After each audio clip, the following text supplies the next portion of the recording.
Hi there. Welcome to the stage of the World Conservation Forum. My name is Miki, he's Nemo, and last time I announced him in Hungarian, we failed to make an easily sit. Perhaps we should try it in English. Nemo, szia! Lábhoz. Jól van, good boy. Thank you very much. Anyway, this is not the reason why I'm here. The reason why I'm here is to give you a few hints about the program of the stage. All the topics are in connection, of course, with conservation and sustainability. We will talk about game gastronomy, sustainable agriculture, green cities for sustainable Europe, the future of mobility and how can technology support nature. These are the topics we have on our tables for today, except one. I missed it on a purpose because that will be the first one. In English, it is time to announce our first guest, Norbert Winkler Rathony, Forestry Officer of FAO, in the topic of a decade of ecosystem restoration and sustainable wildlife management. Enjoy.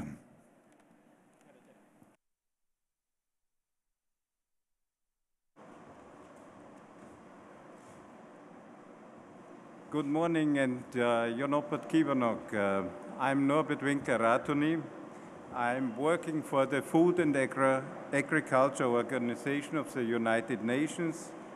As mentioned, I'm the forestry officer here, working here in Budapest in the FAO Regional Office for Europe and Central Asia. I have been invited to talk about the United Nations Decade on Ecosystem Restoration and its link to sustainable wildlife management. At the first glance, this link might be not so obvious, but with every management, land management, and restoration of degraded land, of agricultural lands and forests, we are impacting on existing or shaping new habitats of wildlife. Now, where do we stand with biodiversity, forest degradation, land degradation in general? In February 2019, the FAO launched the first ever global report on the state of biodiversity for food and agriculture. This report presents worrying evidence that the biodiversity that underpins our food system is disappearing and putting the future of our food, livelihood, health, and environment under severe threat. Once biodiversity is lost, you can't get it back, you can't recover it. Biodiversity for food and agriculture is all plants and animals, wild and domesticated, that provide food, feed, fuel, or fiber. That's the definition. However, there is also this associated biodiversity.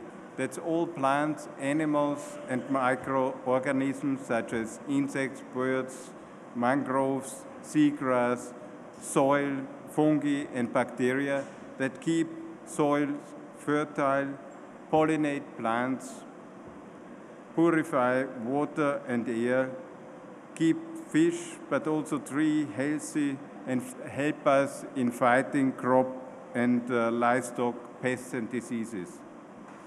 The report has been prepared under the guidance of the Commission on Genetic Resources for Food and Agriculture, and is based on information provided by 99 member countries of FAO.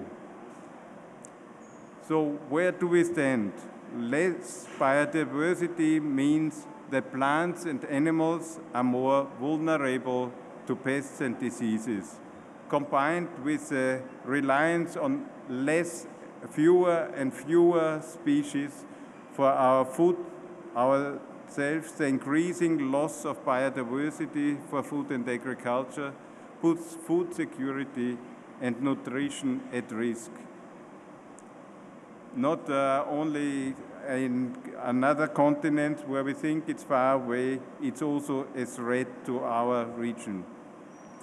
The drivers of biodiversity, which were put together, cited by the reporting countries, were mainly changes in land use and water use management, pollution, overexploitation and overharvesting, climate change, population growth and urbanization.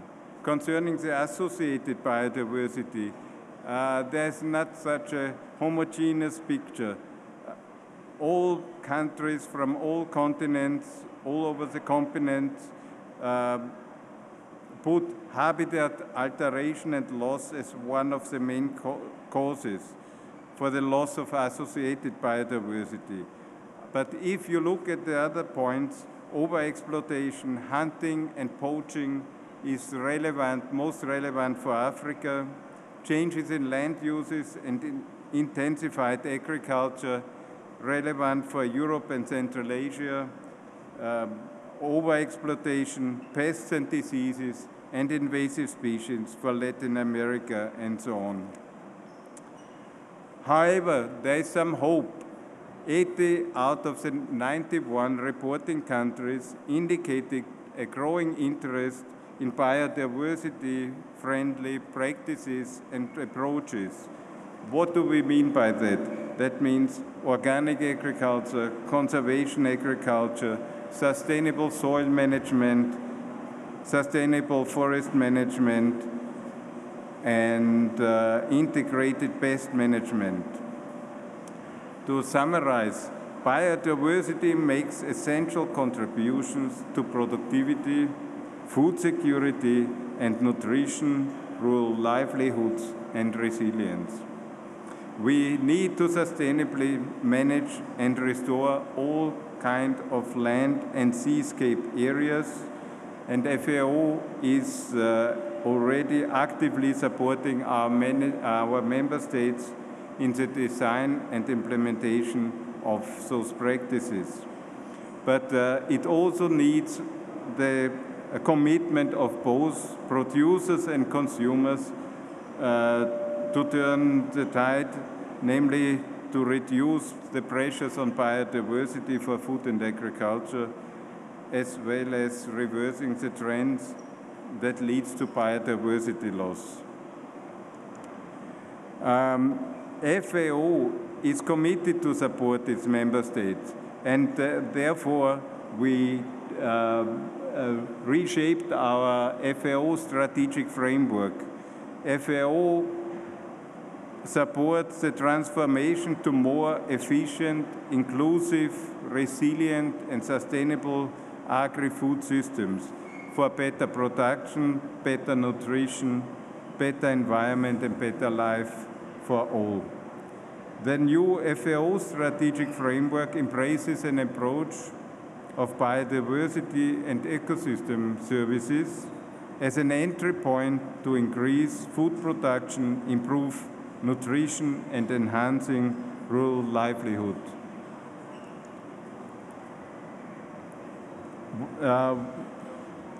What is ecosystem restoration? How did we define? Ecosystem restoration is assisting in the recovery of degraded or destroyed ecosystems, as well as conserving of still intact ecosystems. I just highlighted a few where ecosystem restoration, we think they have the biggest impact on biodiversity, climate change, productive landscape and seascape, and it has also some economic return. Let me say, well-designed restoration of forests, wetlands, agricultural lands, coasts and oceans can provide benefits to all 17 sustainable developments which we aim to achieve in 2030, and in particular to water and food security, human health, to green jobs, to climate change mitigation, and biodiversity action. Now, what is the whole UN decade about? In March 2019, the UN General Assembly proclaims the UN decade on forest, on ecosystem restoration, and asked FAO and the UN Environment Programme to take the lead in implementation of the decade. So FAO and UNEP is leading the implementation.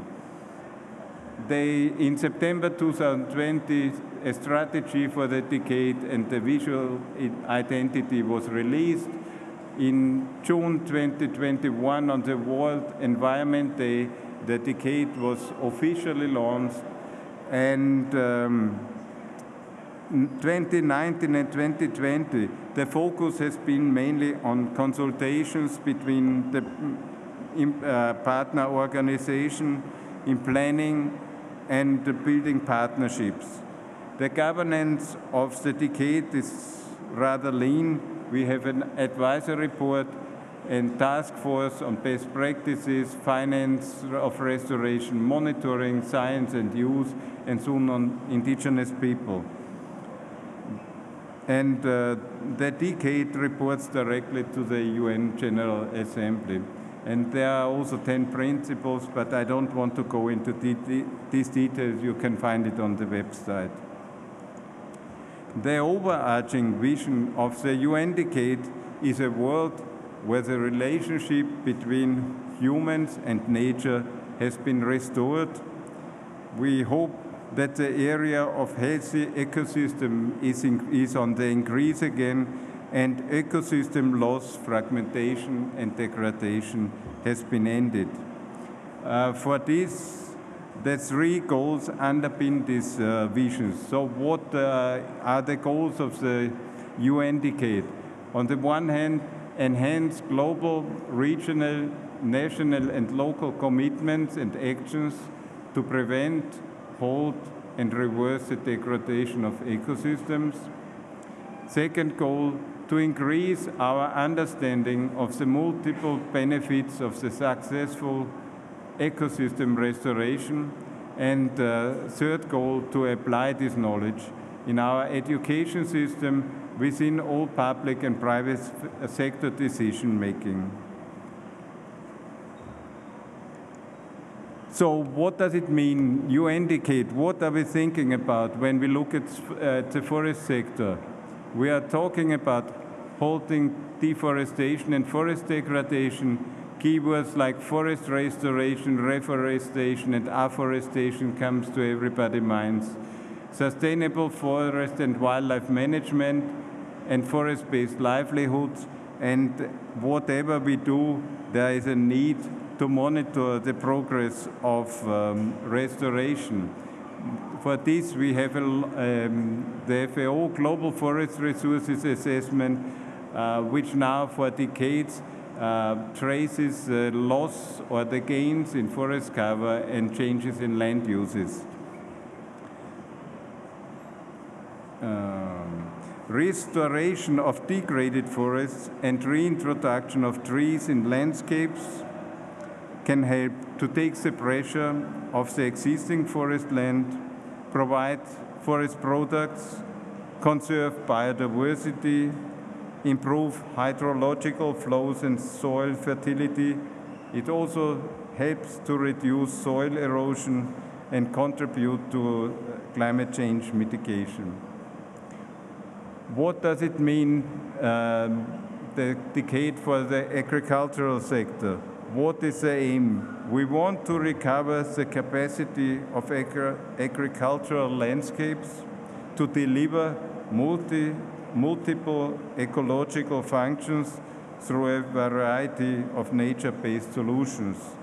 So basically, we are talking about system diversification and sustainable land management practices, including rangeland management, conservation agricultural practices, again mentioning inclusion of trees and shrubs in agricultural land through agroforestry for shelter and fodder, and in general, more sustainable land and water management. What does it mean for fisheries and agriculture?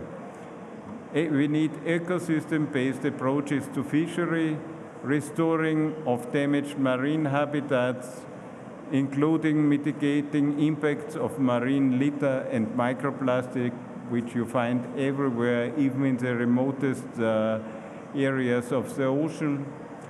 Restoration and management of mangroves, seagrasses and reefs, integrated multi-trophic aquaculture, and one important point, to reverse the loss of connectivity in freshwater systems and taking fisheries and aquaculture into consideration when designing irrigation systems. Now let me turn to the One Health and how is it linked to ecosystem restoration. One Health can be described as an integrated approach that recognizes that the health of animals, people, and plants and the environment are interconnected. You have also the official definition provided by FAO, the World Organization for Animal Health, and WHO from 2019. I don't read it out, but these three organizations are really promoting this new approach.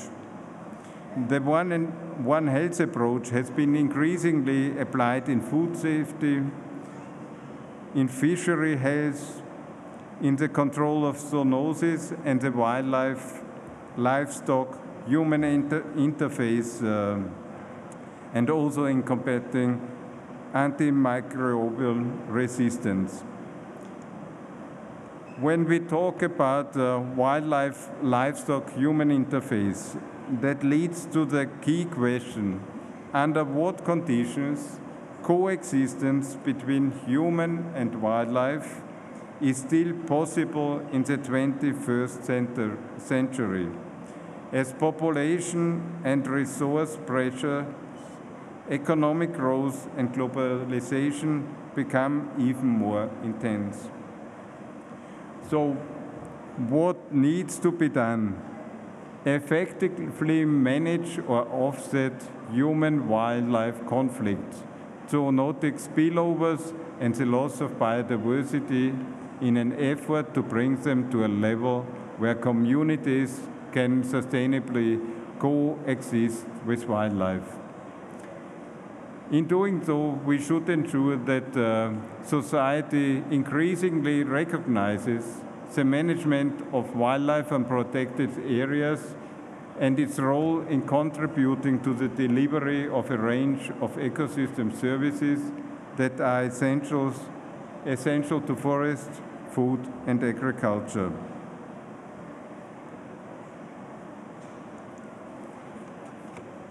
So, how does FAO works in this area on sustainable wildlife management? FAO basically works through initiatives such as collaborative partnership on sustainable wildlife management. Since 2013, FAO has been an active partner organization in the collaborative partnership and hosts the partnership secretariat and is also a donor to the partnership. In this partnership, 14 international organizations, including CIC, contributing to improve sustainable wildlife management worldwide. So basically, what is the partnership doing? They are promoting the sustainable use of wildlife resources in the context of food security and livelihoods. They are preventing and mitigating human-wildlife conflicts. They intend to prevent unsustainable hunting and wildlife trade, and also promoting the One Health approach, which I mentioned earlier. But with the emerging COVID-19 challenge, zoonotic diseases and health aspects now hold a prominent place in the work of the partnership. How does otherwise FAO work? Since 2019, we have a sustainable wildlife management program which works closely with 15 pilot countries, governments in Africa, Caribbean, and Pacific states to develop models of community-based sustainable wildlife management. And just to give you an idea how such a program looks like, we are talking about 7 years program with about 15 million euros from the EU and co-funding from various other institutions.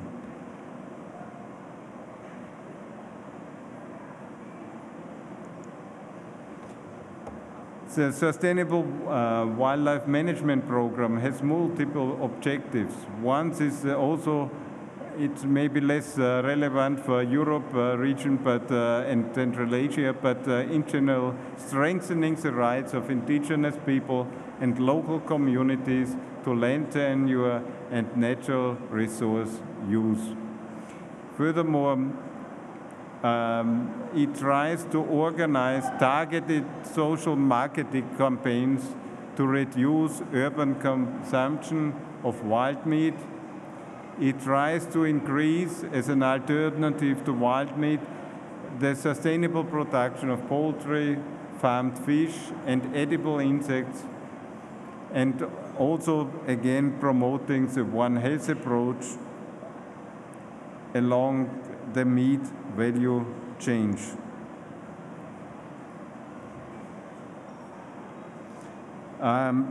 Addressing human-wildlife conflict is a critical element for a successful achievement of several sustainable development goals. Human-wildlife conflict is a major problem for both sustainable wildlife management in general, local livelihood, and rural development. In particular, on the African continent, FAO has a long-standing commitment in tackling this human-wildlife conflict, and a number of good practice guidance has been developed to assist countries. What is important that the human-wildlife conflict is of a very complex nature and requires multi-sectoral collaboration among various sectors, stakeholders, including forestry, wildlife, agriculture, livestock, health, and others. FAO will continue to play a critical role in this context as a platform for multi-sectoral dialogue, guided by its strategy on mainstreaming biodiversity across agricultural sectors, and also through its biodiversity mainstreaming platform. In order to, how can sustainable wildlife management now contribute to the achievement of the goals of the UN decade? What needs to be done? On the one hand, develop innovative mechanisms to reduce unsustainable hunting practices, promote sustainable use and management of wild meat value chains, effectively manage human-wildlife interactions to avoid and reduce conflicts, enhancing cross-border collaboration and governance on wildlife management, on protected areas and other effective area-based conservation measures, and promote the One Health approach to reduce risk, prevent and respond to risk of spillover of wild-borne zoonotic pathogens. With this, I come to an end. Basically, with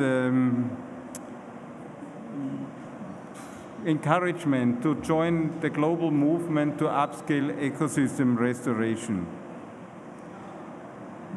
10 actions that matters every day for making the UN decade a success. You can find them in the internet. I don't go into these actions. But what is important? There are multiple reasons why and how the wildlife community could support the implementation of the decade. What could wildlife management organizations do? On the one hand, promote the objectives of the decade in the event and networks, projects and programs with the overarching aim of preventing, halting and reversing the degradation of ecosystems worldwide. Secondly, they could formally join the increasing list of decade's global partners. And third, but not last, contribute to the work of the task force of the decade, sharing where they have the opportunity to share best practices and lessons learned on a local level, and to make sure good guidance is available for all types of ecosystems in national and local contexts. What can the individual do? Getting familiar with your local ecosystems and what you can do to protect and preserve them.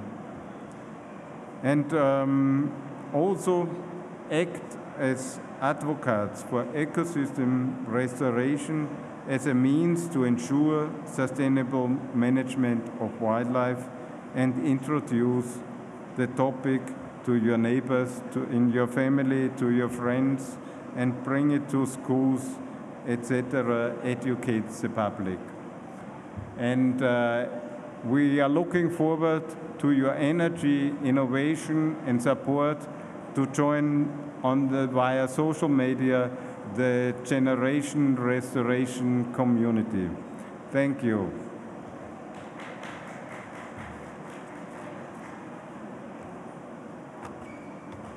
Thank you.